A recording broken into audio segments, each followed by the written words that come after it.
The problem is not Trump. Trump is a symptom. If the problem were Trump, it wouldn't be happening in other places around the world. We actually see all sorts of countries, advanced industrial democracies, where people are getting angrier and they're voting more and more against the establishment. We saw that with the Brexit referendum, which was before the US presidential election. We saw it in Germany with the rise of the Alternatives for Deutschland, an actively Eurosceptic party for the first time since World War II. We have nationalists in the German parliament. We saw it with the recent Italian elections, where they threw out all of the establishment parties, and instead it's the Five Star Movement and the League. Again, Eurosceptic, anti-immigration, populist political forces. This is very unusual, and it's not coincidence. So why is it happening? One reason is because you have lots of members of working and middle classes that feel like they are not doing well economically, and no one in the establishment is going to help them. So let's vote for some change. Let's vote against free trade. Let's vote against the support of the establishment. Let's bring in something new. Second point, a lot of this is anti-immigration. Demographics have changed an awful lot in the United States, in Canada, and in Europe over the past decades. And a lot of people feel, people that have come before, say, wait a second, you're not taking care of me, but you're going to bring in these new people, and these new people who I don't necessarily like or understand or trust, these new people who are getting benefits, but what about my benefits? It's going to cost a lot of money to bring them in. Are they going to steal my jobs? Are they going to cause crime? Even though in the United States we know that first-generation immigrants don't actually cause more crime than those that have lived here, nonetheless, the willingness to believe that those other people are bad and a problem goes up a lot when you feel like your government's not taking care of you. So that's been a big piece of it. A third piece has been the military.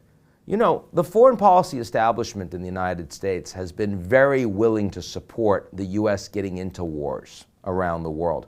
But most of the sons and daughters of the foreign policy establishment don't actually fight in those wars themselves.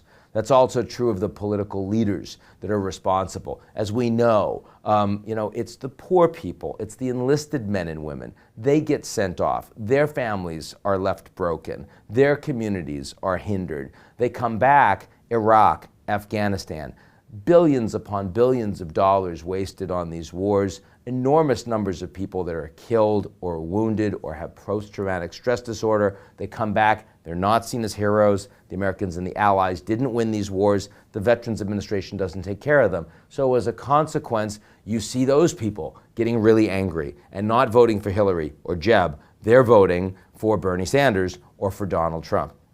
And then you have technology, which is that technology today is increasingly driving people apart.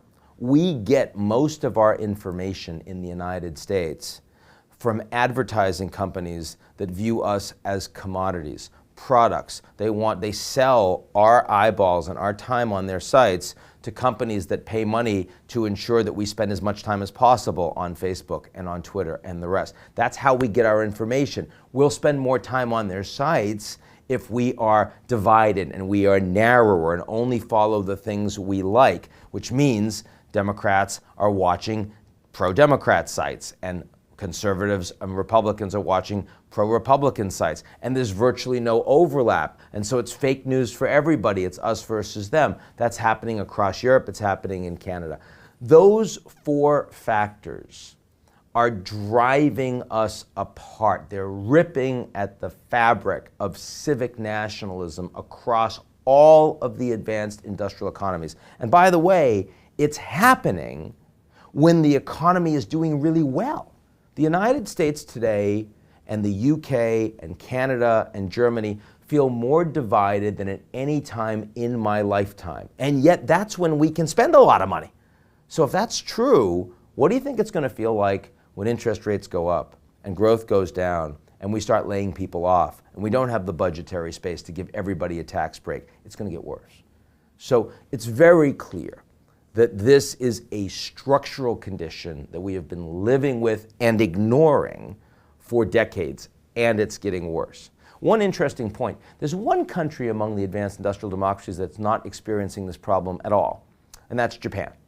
If you go to Japan, you'll actually find that the people are pretty much just as happy and trusting of their political institutions, their leaders, their media, as they were 30, 40 years ago. Now let's look at all of the factors that I just described that are causing problems in our countries. Economic, erosion of the working class. In Japan, the population is shrinking fast. From now to 2050, it's going to shrink by another 15%, which means that even though the Japanese economy is not growing, per capita, they're doing a lot better, so they don't feel so bad. Immigration. Japanese actually let in almost nobody. So as a consequence, there's no one that they really have a backlash against. It's all Japanese, right? Number 3, the military. United States fights in lots of wars, so do our allies. Japan does not. Their military is constitutionally forbidden from going abroad and fighting in wars. When they did support us in Iraq, they sent a few hundred Japanese. They kept them far away from any fighting. Every soldier had like $1 million of insurance. They made sure that they were calling their families every week. They really didn't have backlash against the military.